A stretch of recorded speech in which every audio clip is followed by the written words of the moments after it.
I think a key part, finally, that gets lost sometimes with loneliness is the idea that to be deeply connected to other people, one also needs to be connected to oneself. Well, how are we supposed to build connection to each other when it's not the culture to talk to each other anymore? See, loneliness is of time. The time is always rolling. We don't have to spend it. If you sit here, it goes away. This is the beauty of life, and this is also the terror of life, because life is going away. If time becomes burdensome on you, that it rolls too slow, already you become lonely.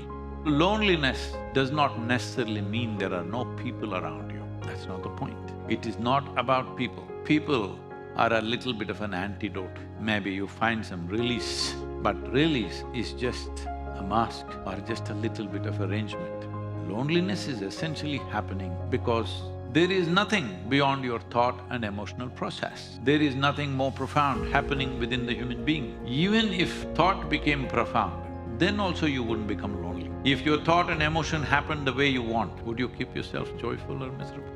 Joyful. If you keep yourself joyful, when you're joyful, have you seen time? 24 hours just flips like that. When you're miserable, do you see how slow time rolls?